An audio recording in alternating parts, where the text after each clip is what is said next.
6 weeks ago, I opened this series with an idea borrowed from Andy Weir. Your body is a life support system.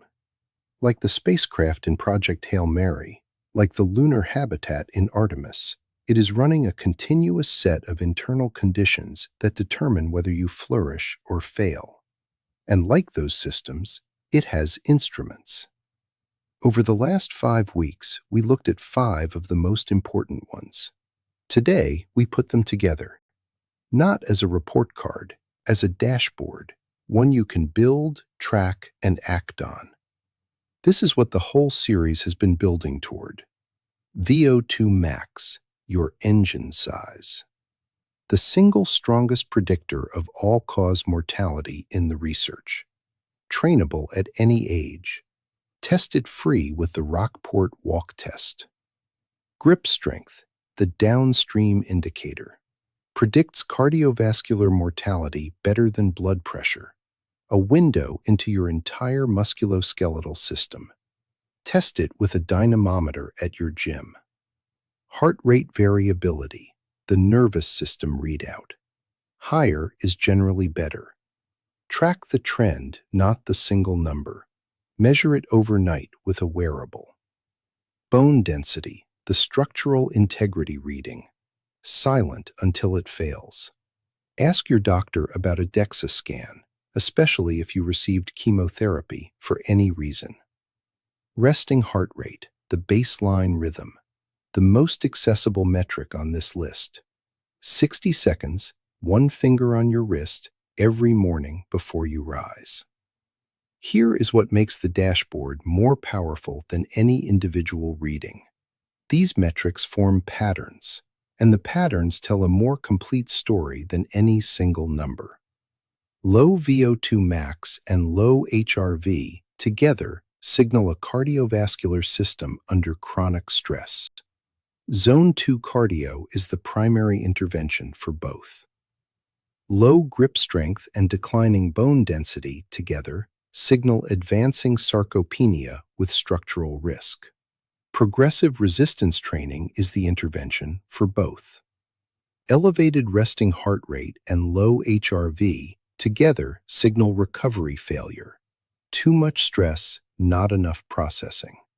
Look at sleep, training load, and alcohol first. Rising VO2 max and declining resting heart rate together, that is the pattern the program is designed to produce.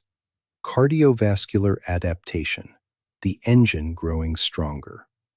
When I built the 12-week 4-day program, I wasn't thinking about 5 separate metrics. I was thinking about one outcome, a stronger, more metabolically active body after 50. But the alignment is not accidental. Zone 2 cardio improves VO2 max, lowers resting heart rate, and improves HRV. 3 metrics, 1 modality. Compound resistance movements, squats, deadlifts, rows, hip thrusts, build muscle, load the grip, and provide the mechanical stress that maintains bone density. 3 metrics, 1 training category. Progressive overload ensures the adaptation signal never plateaus. The metrics don't improve because you exercised. They improve because you gave your body a reason to change, week after week, in a direction it had to respond to. Here is where my numbers stand. Biological age, 63 at a chronological age of 74, 11 years below my calendar age. Metabolic age, 67, still 4 years behind my biological age, and the clearest remaining signal that lean muscle mass is the work still to be done. Grip strength, 38 kilograms on my dominant hand. Good range, retesting in 8 weeks. Resting heart rate, 51 beats per minute as a 30-day average.